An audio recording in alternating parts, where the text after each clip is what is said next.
Hello and welcome to this Astrology Connect YouTube video taking a look at the career and the life of a counsellor once they have qualified. This is part of a series of videos taking a look at the ultimate guide to becoming a counsellor or psychotherapist in the UK. This is part of our counselling insights, and you can find more insights and more information on the sorts of information we provide and the courses that we provide here at Astrology Connect by visiting our website at www.astrologyconnect.com. And if you do like this video and you do find it useful, please like and subscribe at the bottom, and feel free to leave me any comments for other things that you would like to see or other questions that you may have.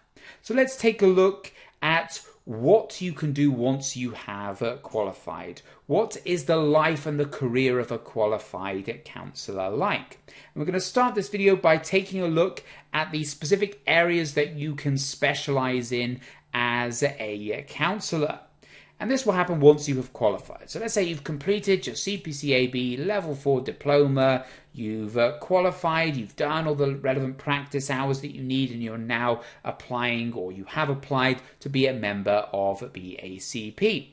What kinds of areas might you want to specialise in going forward? You could be a general counsellor, or you could specialise. And often people specialise in things that they have a real passion for, or something that they themselves have suffered with in the past, and that they want to provide aid to others going through what they once did. So this, of course, is not a completely exhaustive list. There are many other areas in which you may choose to specialise, but common areas of specialisation are grief counselling, couples counselling, substance abuse and addiction, such as alcohol, narcotics, children's counselling, specialising in counselling for younger people, and many more. Now, all of these you can potentially specialise in by going on further courses or by building your experience up. One thing that does have a lot of its own specialist requirements and further qualifications is children's counselling, how you become a counsellor for children. We've also highlighted this because this is a very popular area that many aspiring counsellors are interested in, and something that they want to do and they want to develop. Now, becoming a counsellor for children has its own requirements, and quite a few of its own requirements, and this is because it is difficult to become a counsellor for children. You have to pass a lot of security checks for obvious reasons, and it comes with its own unique set of challenges. So let's take a look at becoming a counsellor for children. What kind of specific things do you need to do? Now, of course, counselling for children is at its roots similar to counselling for adults. Counselling requires dealing with mental health, and children have mental health issues just as adults have mental health issues. Things such as anxiety, things such as stress. And all of these things are present in children, can be present in children, but it's difficult to perhaps delve into it as easily with children. Because, of course, children can't express themselves necessarily in the same way. And so the counsellor has to do more to dig into finding out what is causing them grief, what is causing them stress. And that can be quite difficult. You have to take a different method. You can't just ask them the same sorts of questions you might ask an adult. And therefore, you have to have a specific qualification. You have to go on separate training for that. And one of the ways in which you might do this is to undertake the CPCAB Level 5 Diploma in Counselling Children and Young People, because that's a specifically designed course looking at how you can counsel children effectively. And there's also a requirement for lots of roles that involve dealing with children and counselling for children. So that's something that you need to be aware of. That's, if you take away one thing from this, if you're someone that does aspire to become a counsellor for children and for young people, please be aware there are different requirements, there are different qualifications you need to undertake. So that's a summary of the areas it could go into once you have qualified. Let's take a look now at some of the different career pathways you might undertake as a qualified counsellor. There are lots of different ways in which you may progress. One of them could be that you are looking to go into counselling training yourself. You had such a good experience on your training courses that you thought, well, you know what, I want to be a trainer as well. I want to train other people to become counsellors. And that doesn't mean you have to choose between the two.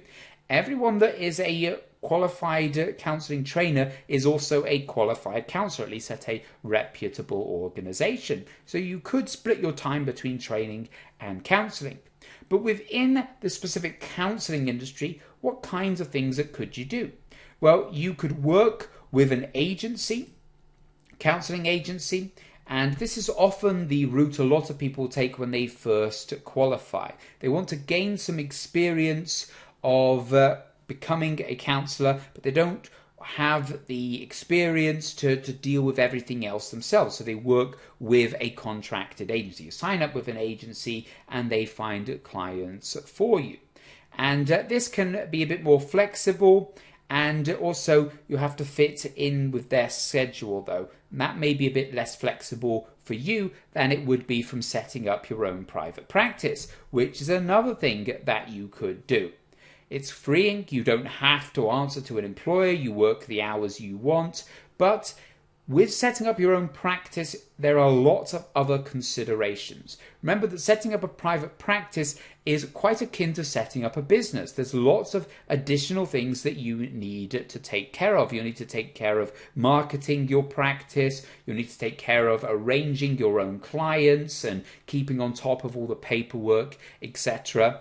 And also, initially you may not have any clients. You have to sustain yourself then. You may need to have a different income stream to sustain yourself until you've got enough clients. But once your practice is set up, you'll find that you're being in control of everything, you're choosing the hours you work, you've got a constant stream of clients coming in. That is the self-employed dream that many people aspire to have. And if you do want to proceed down that route, you may find it useful once qualifying to take the CPCAB Level 5 Diploma in Therapeutic Counselling. The reason for that is you'll learn lots of skills on that course to help you set up and run your own practice. And this may also involve you hiring and managing other counsellors. Let's say you've set up your own practice, you've got lots of clients, but you've still got too many clients coming in. You've got more clients than you can handle. Now you might want to grow your practice by hiring and bringing on qualified counsellors to help with the workload. So you've got a really successful counselling practice going now. And this is an important skill to learn as well, hiring and managing other skills that you'll learn on your post-qualification courses. You may also choose to work within the National Health Service. National Health Service are often looking for counsellors. Mental health is becoming a bigger issue for the National Health Service in terms of the amount of workload for it. And the NHS is actually dedicating a lot more resources towards hiring people, bringing on mental health specialists to deal with the mental health crisis within the UK. And on that note, universities have seen a huge increase in the number of students having mental health conditions. In fact, UCAS has revealed there's been a 450% increase in the number of students in the last few years. So universities are really in need of qualified counsellors. So if there are universities near you, if you've got a passion for helping younger people who are just getting a start in life, etc., then getting a job as a counsellor at a university might be a really good option for you. But counselling qualifications and being a qualified counsellor doesn't just limit you to specifically counselling jobs. There are other careers that counselling can help you to progress in, such as being a minister of religion, a pastor, etc. If you want to counsel your congregation, and there's actually specific qualifications for that. You can take a qualification through the Association of Christian Counsellors. but also people who are managers at organizations, people who are teachers in schools or universities, and people who work in human resources, etc. They may not want to qualify as a counsellor, but undertaking some counselling training can help them with that role, particularly in human resources. If you need to have a better understanding of how individuals work and how to console them, how to coach them effectively, then counselling qualifications are actually a great thing to do for that as well, because you'll learn a lot of that on your counsellor training. And if you do qualify as a counsellor and then decide that you want to work within another industry, those qualifications, that experience will be very valuable as well. So that's the different career opportunities you can take after becoming qualified as a counsellor. And what does life in general look like as a qualified counsellor? I'm sure that once you have qualified, you want to understand what kind of career opportunities you have and what your day-to-day job is going to look like and what your life is going to look like. So we've got a couple of questions here, such as how much does a counsellor make in the UK? Now, generally, counsellors aren't motivated by money. That's not the primary motivator. You're not getting into counselling to make lots of money. But of course, you still need to live on, you still need to have money to pay for food, to pay for supplies, to pay for everything else that we have as part of our daily lives. And when you are qualified, you can expect a salary, particularly on an agency or for the NHS, of around 20 to 25,000. That is higher with the National Health Service, but that will increase as you become more experienced. There are senior counsellors working within the National Health Service on 40, 45, 50,000 pounds a year. And in a private practice, how much you make will generally be how successful your practice is. If you haven't got many clients, you're not going to be earning much, but if you've got a very, very successful practice with lots of clients and you've got a very good reputation, then you could expect to earn a lot more money. And the daily life of a counsellor is going to be different depending on what kind of job you have, what kind of route you take, if you're working with the NHS compared to working in a private practice. And the number of clients you see each day is going to depend on your practice, on your specific role.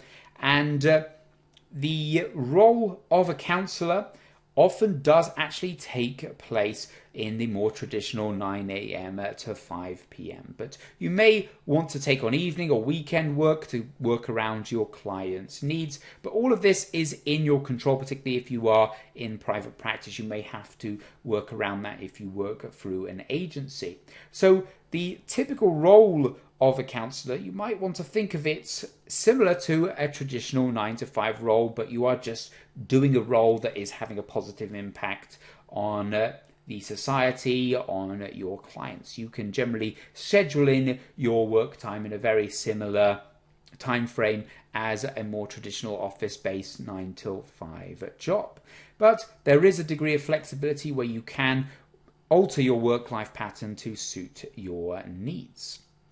So that brings us to the end of this video, and also the end of our series of videos looking at our ultimate guide to being a counsellor or psychotherapist in the UK. We have looked at various different things, such as why you might want to become a counsellor, the skills that you need to be an effective counsellor, the time and cost involved in qualifying as a counsellor, and also what your life will look like, what your career will look like, your career opportunities once you have qualified. So thank you very much for watching this video and for watching this series. If you do have any other comments on other things you'd like us to discuss and record videos on, please put those in the comments, and do like and subscribe to our YouTube channel as well. It really helps us to get information out there to lots of aspiring counsellors. And do visit our website www.astranticonnect.com for more information and more content, and also information on the courses that we run if you do want to become a qualified counsellor. So thank you very much for watching, and I hope to see you again for more videos, more content that we're producing for this channel.